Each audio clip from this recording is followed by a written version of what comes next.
Je suis M. Djibril Boundi, le commissaire général Burkina Faso à l'exposition 2020 Dubaï. Soyez les bienvenus au Burkina Faso et je vous accompagne pour la visite du pavillon.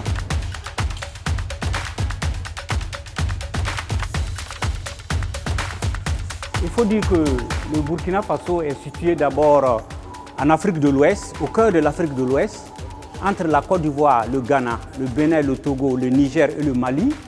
Alors c'est un pays avec une population de 22 millions d'habitants. Le Burkina Faso a une superficie de 274 000 km². Donc nous sommes dans la forme de la République, du pays est une république.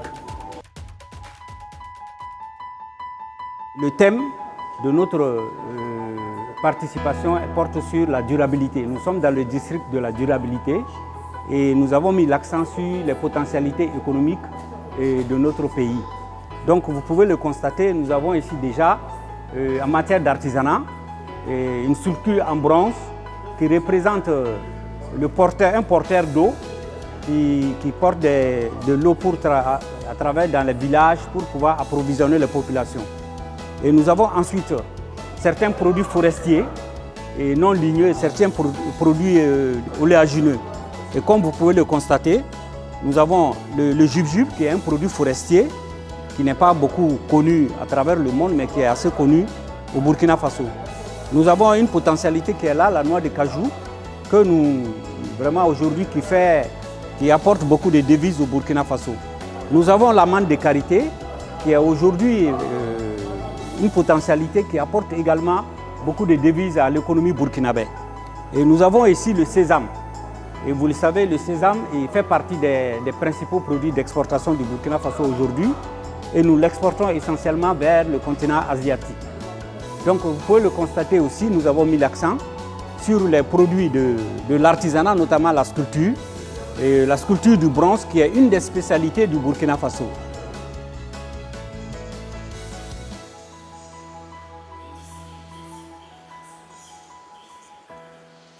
Alors, nous avons ici notre symbole national, notamment l'étalon de Yenega qui est un symbole de la bravoure et du courage du peuple burkinabé. Et comme vous le savez, nous sommes un peuple travailleur, courageux, digne et fier.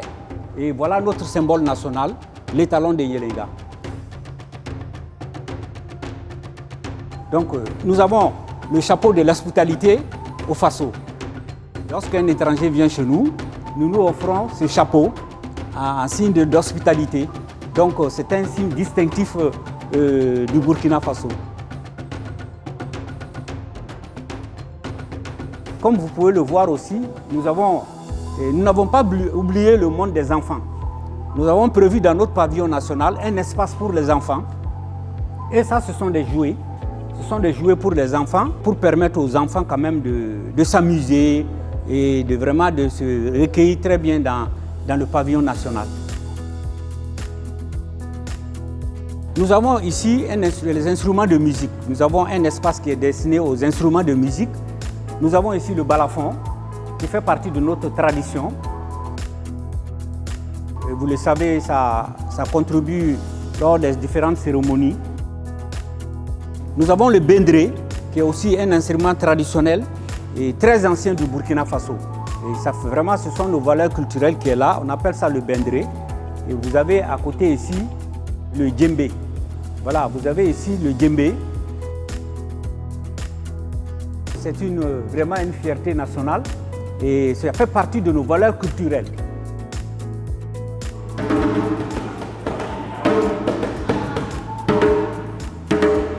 Je parlais tantôt de potentialité économique. Nous sommes maintenant dans le rayon du coton et des produits dérivés. Et vous pouvez le voir ici, nous avons le coton pur d'abord. Ça, c'est le coton pur, voilà, qui est produit par une grande société de la place, la Sofitex. Nous avons aussi la transformation semi-industrielle sur place. Aujourd'hui, on transforme le coton local en produits qui servent dans la pharmacie et dans la médecine aujourd'hui, qui est utilisé au Burkina Faso. Donc, pour suivre la chaîne du coton, nous avons aussi dans la transformation en habits. Et vous savez, nous avons beaucoup d'artisans qui font le Faso d'Anfani. Vous voyez, ça c'est le coton transformé. C'est le coton transformé et de façon locale dans l'artisanat. Aujourd'hui, quand vous voyez quelqu'un, un Africain, dans le monde, quand il porte cette tenue, et vous vous dites directement que c'est du Burkina Faso parce qu'on ne trouve nulle part ailleurs qu'au Burkina Faso. Et vous voyez, donc ça, ce sont les gammes variées de ces habits-là. Et nous en avons aussi à ce niveau. On en a pour les femmes.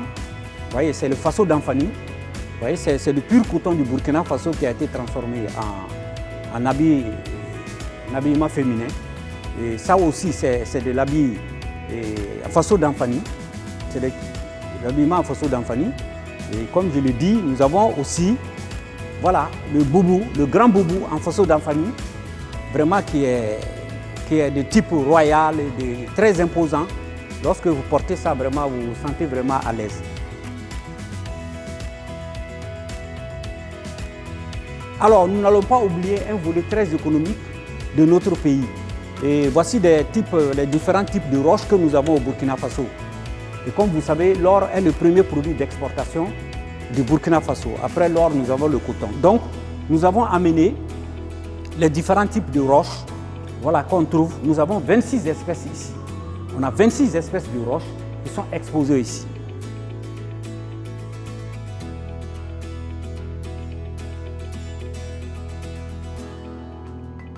Vous pouvez le voir, ça donne des thématiques. Je parlais tantôt de différents événements dans le pays. Nous avons mis l'accent ici sur le CIAO. Vous voyez, nous avons le Salon international de l'artisanat de Ouagadougou. C'est un événement unique en Afrique sur l'artisanat.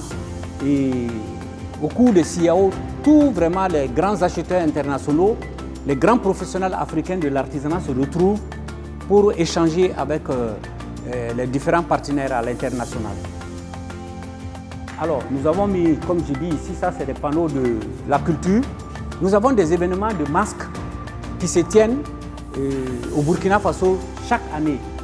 Nous avons le Loumansa dans le pays sans qui se tient chaque année. C'est un événement annuel sur les masques et qui montre vraiment la valeur culturelle et historique. Et la durabilité, pourquoi? La durabilité parce que ça nous permet d'asseoir vraiment une économie forte, nos bases économiques, à travers des infrastructures que nous allons construire. Aujourd'hui, dans le pays, nous avons des grands projets comme Samandeni et d'autres produits, des zones franches qui sont dans le pays. Donc, nous sommes en train de mettre en place des infrastructures pour assurer une durabilité. Voilà une des raisons pour laquelle nous avons choisi la durabilité, afin d'assurer une prospérité meilleure à notre économie.